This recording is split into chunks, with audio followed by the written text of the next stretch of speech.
Hello, everyone. Happy Sunday.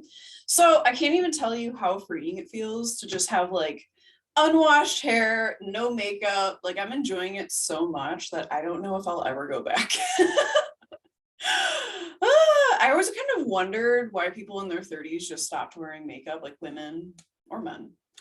But mostly women, like why they just kind of like went all natural. It just seemed like a pattern, but now I totally get it because you just stop caring about things that you cared about when you were a little bit younger. All right, astrology, new moon in Pisces coming up. I love Pisces season, like I truly do. It's just so fantastical and magical, and I don't know, my IC is in Pisces, so I feel like at my root, that's who I really am, is like Pisces in human form anyway. So I really enjoy just like, I don't know, like fantasizing and dreaming and coloring and just like enjoying life and like seeing the magic everywhere. I love it. So we're just going to talk about the new moon. The other thing that's happening is next Saturday or Sunday, depending on where you are, Mars and Venus are going to move into Aquarius. So that's something to look forward to. They are right next to each other. So they're moving into Aquarius at the same time pretty much, but we'll just talk about the new moon for now. That's really the most important thing. Yeah, I don't want to say it. I mean, I don't know. Mercury moves so quickly. I'll just say it because I can't keep my mouth shut. So Mercury moves so quickly that I notice when it's in retrograde, but like in general, I don't feel like it completely affects a whole lot. People would argue with me about that. Astrologers would argue with me about that. But like, I don't know. I just don't put a whole lot of emphasis on Mercury, but I should because my chart is Mercury ruled. So anyways, all right, lots of interesting things happening for the new moon. So this is the new moon. It's happening at 12 degrees and 6 minutes of Pisces.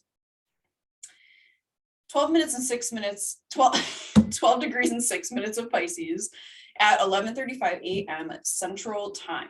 Yay. So what is Pisces? Pisces, oh my gosh, I cannot talk today. Speaking of Mercury. So Pisces is the fish, right? The fish of duality, swimming in opposite directions, but bound. So Pisces basically dissolves reality. It is the concept of alchemy that is diluting a substance. So I was reading a little bit about alchemy and like the process of diluting things, and that's pretty much what homeopathy is, because a lot of things, a lot of herbs, plants, whatever that are used in homeopathy, if you take that straight, like essential oils, for example, it could like seriously damage you. I never used to dilute essential oils. And last year, actually, I ended up burning myself. Like I had gigantic rashes all over my body and I didn't know what they were from, but it was from essential oils. So, but it's interesting too, because essential oils have so many healing properties, but you have to dilute it. And it kind of makes me think of like the Venom archetype in my Wild Unknown deck, where something that is so healing can potentially like literally kill us or hurt us. But if we dilute it, it becomes healing. And also like flower essences too. I never really like got into that, but I believe that flower essences just have the energy of that plant and they don't actually contain any of the actual substance. Okay, so I'm laughing right now. My cat is a dog, basically. Good job, Mooney. So this is from my singing bowl. I don't know if any of you guys have singing bowls, but there's like this ring and you like put it on top of it. My cat is obsessed with this. And like, I've literally been throwing it all morning and she brings it back in her mouth like a dog. Oh. She just loves that thing. She used to like, she's too smart, Gemini, and she would like dig in the box and like literally somehow get under the bowl and like pull that thing out. And anyways, I just let her have it because she needs this. Where were we? So diluting substances is like what we have to do to make it healing. And that's what Pisces does. Pisces dissolves reality. That's why Pisces rules like alcohol or like certain drugs, because that really dilutes reality. Alcohol in particular, because that's used in homeopathy. And it's also used in alchemy, which are basically the same thing. And chemistry, which is all, the same thing, basically. It doesn't seem that way now, but like it's the same thing. Okay. So on this new moon, we have a T-square and 2 traditional yads. So the T-square is actually between Hygeia and Uranus, and the apex is Juno.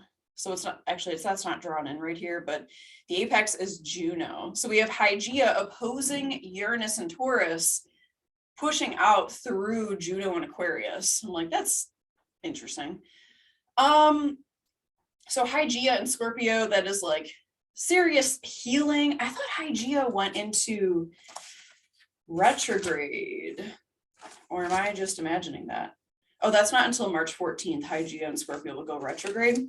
But I think Hygeia and Scorpio, Hygeia is a goddess of hygiene and health. So I really see this as like sexual problems, because Scorpio rules sex, rules binding contracts, basically like meshing souls with another. So Hygeia and Scorpio, this could be like women's problems, sexual problems. It can also be like intimacy problems, I think, or emotional issues. I'm not meaning to sound super negative. It's just Scorpio is a really intense placement for any asteroid, and I think that's how Hygeia might manifest. And then opposing Uranus, this is interesting. It's like we have to really break through to be able to heal whatever we're looking at right now, whatever we're dealing with, whatever issues that we have. It could also be our creativity too, because I'm just thinking of like sacral chakra, that's creativity and feeling our feelings too. So opposing Uranus, it's like we really got to crack through and break through. And, you know, delusions and illusions are dangerous. They can really hold us back from fully healing. I'm going to throw this thing again. It's like having a child.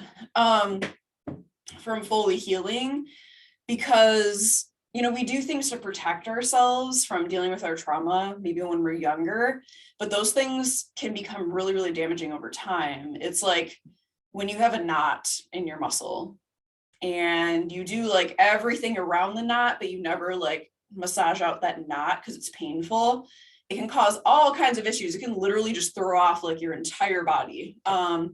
So that's the kind of energy I'm getting from this. Frustrating, but the solution is Juno, which is the goddess of marriage and children and pregnancy.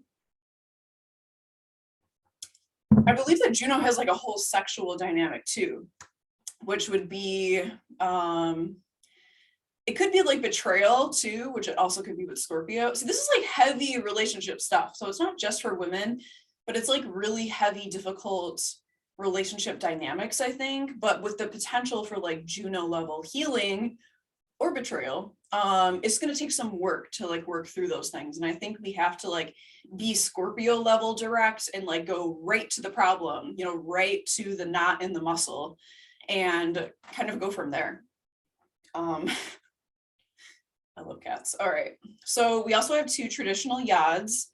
One of the yads, it's not drawn in here, is connecting Eris, Black Moon Lilith, and then the apex is actually the south node. So I was like, ooh, Black Moon Lilith, the original primordial fiery goddess, basically, of creation, and Eris, which is like the feminine warrior, chaos magic loving goddess, pushing out through the south node.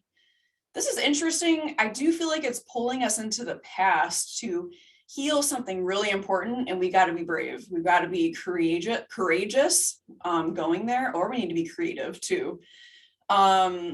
We really have to work hard to heal those things. It's not easy, but we have the warrioresses on our side, I think, for sure. We also have another yad, which is this whole cluster here, Pluto, Mars, Venus, and Vesta, connected to the south node and then pushing out through Black Moon Lilith. So here. So that's interesting too. It's just a lot of dark goddess energy. Of course, we have Venus and Mars right next to Pluto too. So like some serious relationship issues coming up and healing, because Pisces is not some wimp or anything like that, but they're very healing. They're very empathic, esoteric energy. They just get it, you know, like they're like all the other signs combined. Nobody really understands Pisces because we just can't. I don't think we can. Everyone's like, I mean, there's like so many stereotypes, but people say about Pisces, they just cry and want to escape, but that's like so surface level of what Pisces really is. Pisces is very, very emotionally strong and very emotionally complex. You've got to be strong to swim around other people's energy all the time. There's always going to be those few people who are Pisces who just cannot handle that and maybe turn to delusion in its negative form, which would be addiction or alcoholism or avoidance, escapism, things like that. But most Pisces, like they really become so strong. It's like they go from being the fishes to like being a shark or, you know, a whale or something, like an orca or something like that. So they're very, very strong, very powerful. So there's a great potential for healing, but there's definitely some like pins and needles, like irritating kind of energy that we're going to have to work through, I think. All right. So the aspects for this moon that stood out to me. So Jupiter is trine Hygeia. Exactly. So 0 degrees, 0 minutes. That's powerful. Of course. I feel very silly today. So Jupiter trine Hygeia. Again, healing and a lot of growth, expansion, abundance, good things coming to you for doing the healing work. Or we have assistance with healing too. Mercury conjunct Saturn. So that's actually exact earlier in the day. So Mercury conjunct Saturn, that's like a restrictive process happening with our mind. Obstacle is a boundary being set kind of how far we can go mentally. So I feel like our mind is only going to take us so far and our thoughts will only take us so far, which really aligns well with Pisces new moon, because that's all about feeling and being intuitive and being empathic and really dissolving the boundaries between what's real and what isn't real. We also have Mercury septile Chiron. Mercury septile Chiron, the pink line here. This is like downloads, like more healing downloads on basically the whole like energy of this new moon. To me personally, it's healing, but there's like a lot of irritation happening of things that we can't just ignore. And I feel energetically it's like that Pisces sensitivity, because they're like developed Scorpio, right, and Cancer together. So it's like that sensitivity of feeling the wound, feeling the knot in the muscle, right? So it's like feeling intuitively what that is and like needing to grasp into that Scorpio energy to like be direct, or the Lilith or the Eris energy, or even Chiron too, like feeling it out. We're gonna have to like be intuitive, feel around in the dark, because the 12th house, the Pisces house, is hidden, feel around in the dark and then attack that thing directly, whatever it is.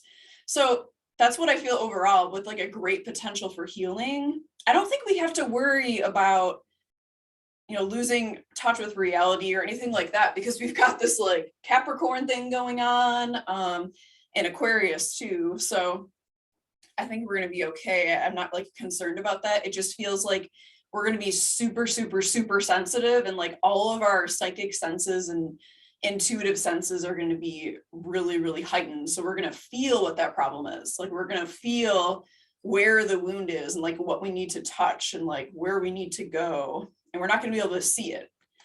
And also the sun and the moon will be sextile Uranus and conjunct Jupiter, of course. So we have the sun, moon, Jupiter, Neptune alignment here. This is really cool because this will, you know, this exact lineup, it's not going to happen again in our lifetime. So this is like really powerful. Like we get to be here for this really spiritual experience. Humanity hopefully is healing. You know, there's so much like war porn and like stuff going on right now, but this new moon, I think, you know, we've got to keep ourselves in check. But we're also going to really be feeling that energy of like, you know, just everything that's going on right now. We're not going to be able to ignore that. And not even that we should, but we got to be really careful about, you know, what direction we approach that from. And I highly recommend looking at those things from a spiritual, higher consciousness perspective with your eye, because things are never what they seem, right? It's maybe there's like a baseline of like what actually is, and then there's like all this other crap too. So, okay. All right, so that is pretty much, I think, all I have to say. It's going to be a great new moon. I'm honestly really excited for it, and I will be doing a live stream the day before. So the 2nd is on Wednesday. So on Tuesday, I'll do a live stream at 6 p.m. Yeah, we'll just kind of see where it goes. I'm going to talk about alchemy, I think, a little bit. I am not an alchemist. I have not studied alchemy. Just throwing that out there right now. I just think it's interesting. So I'm just going to do a little bit of research, see about like essences and diluting and stuff. And I haven't actually looked at what constellations or stars it's aligned with. We'll go there. I feel like it's got to be weird because it's Pisces. Like we can't be like regular Virgo, like random details and info and data, which is like me releasing control. Let's make it a little bit weird. Let's make it different. Okay. So have a great rest of your Sunday, and I will see you guys on Tuesday. Okay. All right, bye.